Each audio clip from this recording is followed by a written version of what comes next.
नमस्कार, आप हैं निष्कर्ष भारत के साथ और मैं हूं मनोज चतुर्वेदी। अचानक खरमास में राजनीतिक पारा बिहार का गर्म हो जाता है। जी हाँ, और पारा गर्म कौन करता है? पुराने, एक तरीके से कह लीजिए समाजवादी नेता, जिनके द्वारा ही नीतीश कुमार कभी बयान दिलवाया करते थे, उन्होंने पत्र एक लिख दिया प्रधानमंत्री को कि नीतीश कुमार को भारत रत्न मिलना चाहिए। और जदयू में लॉबी बन गई। राजीव रंजन जो जदयू के राष्ट्रीय प्रवक्ता हैं, उन्होंने सामने आकर मीडिया के कह दिया, एक वीडियो क्लिप जारी कर दिया कि भाई जिनको पार्टी के कार्यकर्ता तक नहीं पहचानते जिस केसी त्यागी को, वो प्रधानमंत्री से दरख्वास्त कर रहे हैं नीतीश कुमार को भारत रत्न देने की। मामला यहीं से गर्म हो गया और मामला ऐसा गर्म हुआ कि पार्टी ने उन्हें निष्कासित करने, यानी केसी त्यागी को निष्कासित करने तक की बात कही जाने लगी। लेकिन हम अपने दर्शकों को बता दें कि अभी तक ऑफिशियल कहीं भी कोई पत्र जदयू ने जो है जारी नहीं किया है केसी त्यागी को निकाल देने का, पार्टी से निकालने का। सब कुछ हवा में, स्ट्रीमलाइट मीडिया जो है हवा में ये बात जो है कर रही है और इसी मुद्दे पर बात करेंगे। और उधर तेज प्रताप यादव ने कहा कि भाई मिले तो लालू यादव को भी मिले, सिर्फ नीतीश कुमार को क्यों मिले? तेज प्रताप यादव ने भी एक शगुफा छोड़ दिया। और आज जब चिराग पासवान से पूछा गया कि भाई क्या भारत रत्न मिलना चाहिए, तो उन्होंने दबी जुबान में एक तरीके से नकार दिया।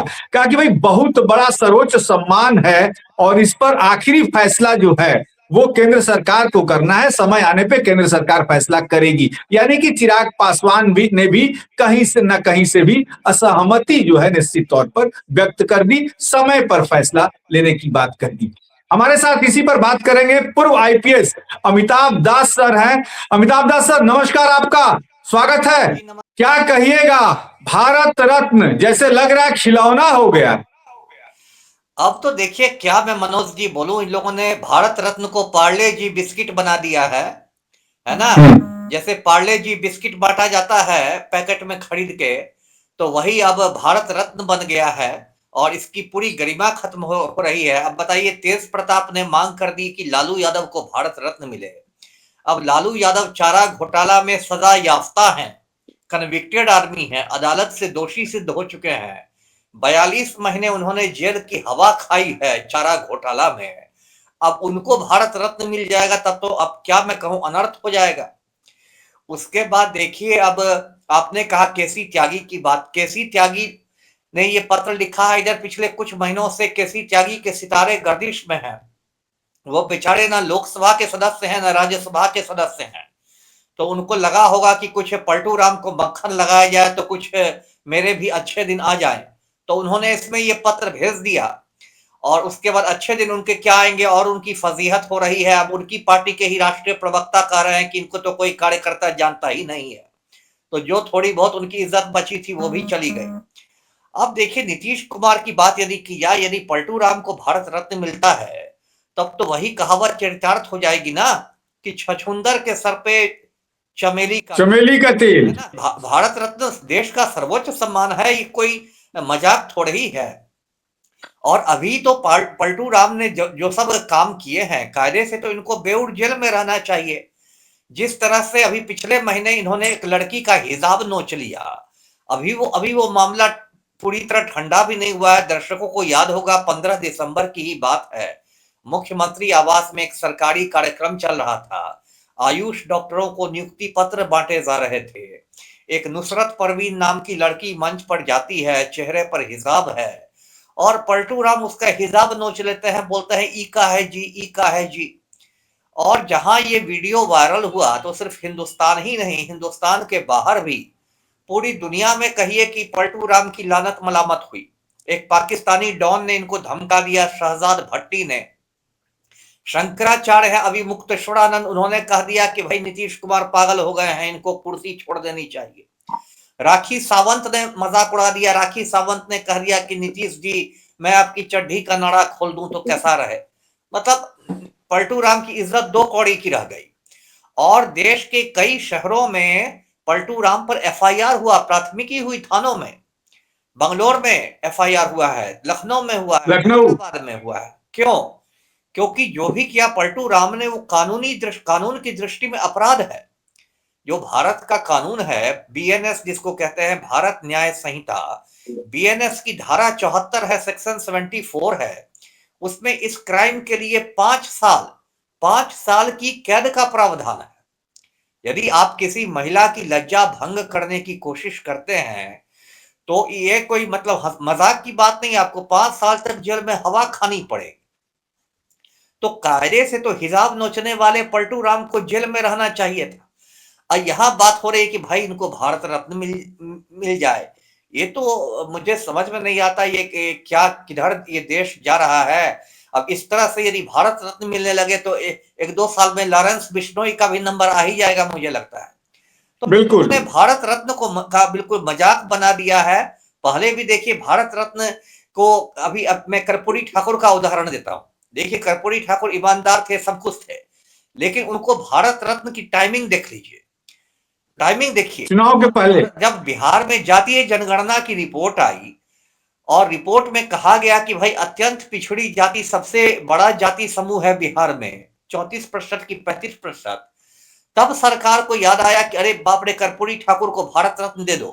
कर्पूरी ठाकुर की मौत 1988 में हो गई थी और भारत रत्न मिलता है 24 में। उनके मरने के 36 साल बाद उनको याद आता है। तो क्या भारत सरकार बिहार की जातीय जनगणना का इंतजार कर रही थी क्या? तो ये क्या है? इसका मतलब कि आप लोकसभा चुनाव के पहले आपने अत्यंत पिछड़ी जाति के वोटरों को साधने के लिए कर्पूरी ठाकुर को भारत रत्न दिया। तो भाई भारत रत्न इसलिए तो नहीं बनाया था ना संविधान निर्माताओं ने, इसलिए तो नहीं बनाया था कि भाई चुनाव के पहले आप अलग अलग वोटरों को रिझाने के लिए, वोट बैंक को साधने के लिए आप भारत रत्न दें या पद्म भूषण, पद्म विभूषण दे।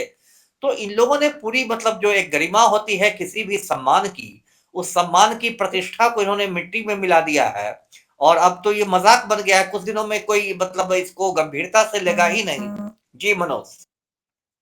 अमिताभ सर, तब आप ये मानते हैं कि जो ये जितने बड़े सम्मान हैं, अर्जुन पुरस्कार से लेके पद्मश्री से लेके, सबका कहीं ना कहीं राजनीतिकरण हुआ है पिछले 12 सालों में? ये मैं भी देख रहा हूं।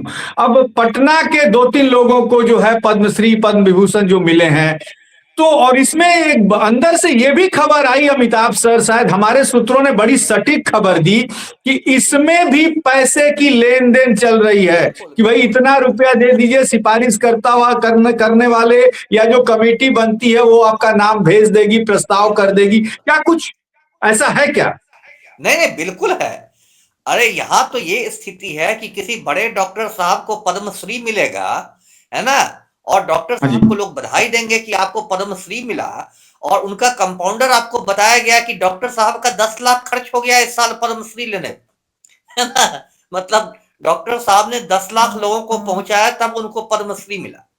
तो ये भाई यानी यानी यानी कि आपके पास भी है जो पुलिस अधिकारी सूचनाएं जो हमारे पास आती हैं, बिल्कुल आपने वो सटीक जानकारी दी। वही डॉक्टर साहब की, में नाम नहीं लिया जाएगा, लेकिन डॉक्टर साहब कौन कौन लोग हैं जो पिछले दिनों उनको 2 साल पहले जिनको पद्मश्री और पद्म विभूषण से नवाजा गया बिहार में, उसकी भी खबरें हमारे पास है। लेकिन अमिताभ सर, यदि आपको कोई अवार्ड देना होता या किसी अवार्ड की शुरुआत करनी होती तो नीतीश कुमार के लिए सबसे बेटर अवार्ड कौन सा होता?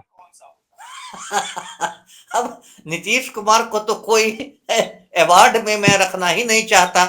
इनके लिए एक पद्म विभूषण की तर्ज पर मैं एक अलग अवार्ड बनाता, उसका नाम रहता पद्म प्रदूषण, है ना, पद्म प्रदूषण। और वो अवार्ड नीतीश कुमार को मिलता कि आपने जो पलटी मार मार के भारतीय राजनीति को प्रदूषित किया है, तो आपको पद्म प्रदूषण से अलंकृत किया जाता है, क्योंकि उसी अवार्ड के ये लायक हैं और किसी के लायक नहीं है। देखिए अब इन इनामों को जिन इरादों से शुरू किया गया था वो अब खत्म हो गए हैं। अब आडवाणी जैसे व्यक्ति को भारत रत्न मिलता है, जिस आडवाणी का पूरा इतिहास ही दंगे कराने का इतिहास है, जिसने रथ यात्रा शुरू की थी 1990 में, सोमनाथ से अयोध्या वाली रथ यात्रा, जिसको समस्तीपुर में लालू ने रखवाया था। जहां जहां से आडवाणी का रथ गुजरा था वहां वहां खूनी दंगे हुए, वहां वहां लाशें गिरी, वहां वहां कर्फ्यू लगा, और ऐसे दंगाई को आप भारत रत्न दे रहे हैं, तो ये क्या मतलब मतलब मजाक बना दिया गया है। तो अब इन सब पुरस्कारों का कोई मतलब नहीं रह गया है। ये पुरस्कार भी एक इनका बिल्कुल राजनीतिकरण हो गया है, या फिर अब ये बिकने लगे हैं, इनकी बोली लगाई जाने लगी है। तो ये तो हो जाए कुछ 1-2 साल में हो जाएगा कि जो भी व्यक्ति भाई भाजपा के खजाने में 50 करोड़ दे देगा, उसको भारत रत्न मिल जाएगा। तो ये कोई बात अमिताभ सर, जरा सा आपको रोकूंगा। ये अवार्डों के बारे में, पुरस्कारों के बारे में जब चर्चा हो रही है, जहां तक हमारे पास खबरें आती हैं कि चाहे वो कवि हो, राजनीतिज्ञ हो, हर क्रिकेटर हो, हर जगह लॉबी चलना शुरू हो गई है। यदि कहीं मान लीजिए देश का एक कवि जाता है तो अपने लॉबी के, दुबई जाता है तो अपने देश के, अपने लॉबी के कवि को ही वहां पर लेके जाता है। कवियों, साहित्यिक पुरस्कार भी जो मिल रहे हैं, जो सरकार की चमचाई कर रहे हैं, उन्हें ही साहित्यिक पुरस्कार भी दिया जा रहा है। खेल में भी देखा जाए कि जो जिसके करीब है भाई, क्रिकेट एसोसिएशन के या जो भी जो है, जिस कुश्ती संघ के जो है, जिसका नाम जो बड़े करीब है, जिनसे उनको चाहे वो आप जिनका हमेशा नाम लेते हैं सांसद साहब, जो कुछ पहलवानी में जिसको जहां देना है ये सब पुरस्कार, वो बड़े हर तरीके के तोतले वहां पे लगा दिए जाते हैं। हर तरीके का मतलब साम दाम दंड भेद नीति कैरेक्टर सब कुछ दाव पर लगा दिया जाता है। कितनी सच्चाई है अमिताभ सर इसमें? नहीं नहीं, इसमें 200% सच्चाई है।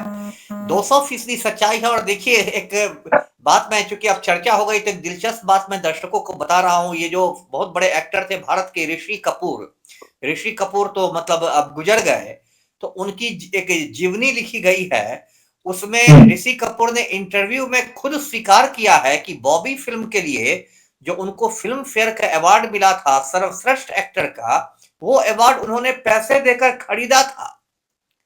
बताइए, फिल्म फेयर अवार्ड जो होता है सिनेमा के क्षेत्र का भारत में एक बहुत प्रतिष्ठित पुरस्कार होता है, और उसका लोग इंतजार करते हैं कि भाई फिल्म फेयर अवार्ड किसको मिलेगा, बेस्ट एक्टर का, बेस्ट एक्ट्रेस का।